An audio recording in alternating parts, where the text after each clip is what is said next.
હારી ગયા ભાઈ, હારી ગયા, હારી ગયા ભાઈ, હારી ગયા, હારી ગયા ભાઈ, હારી ગયા, બહુમતીથી હારી ગયા ભાઈ, હારી ગયા, બહુમતીથી હારી ગયા ભાઈ, હારી ગયા.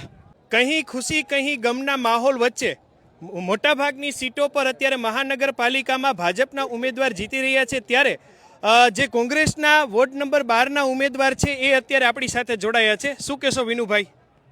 હું વોર્ડ નંબર 12નો વિનુભાઈ વિડજા, મારી સાથે કોમલબેન ભોજાણી અને જગદીશભાઈ સોનગરા, આ 12 નંબર વોર્ડના અમે ત્રણેય ઉમેદવાર હતા. પણ મને ગર્વ થાય છે ખેલદિલીનો.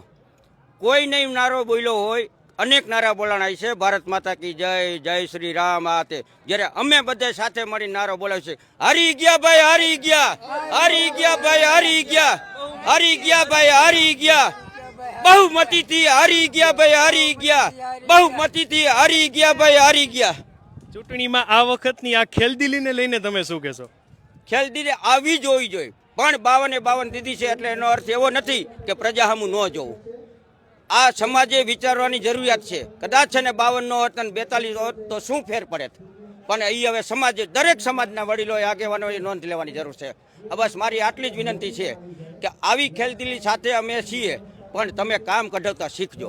છેલ્લે જ્યારે તમને મતો આપ્યા અથવા તો બીજેપીને મતો આપ્યા, એ મતદારોને તમે શું કહેશો? મતદારોને મારે એટલું જ કહેવું છે કે જે તમે નિર્ણય લીધો અમને શિરોમાન્ય છે, પણ હવે તમે કોની પાસે કામ કરવા જાશો એ તમારે વિચારવાનું છે. અમે તો કાળ હવાર ધંધો કરીને બેસી જશું.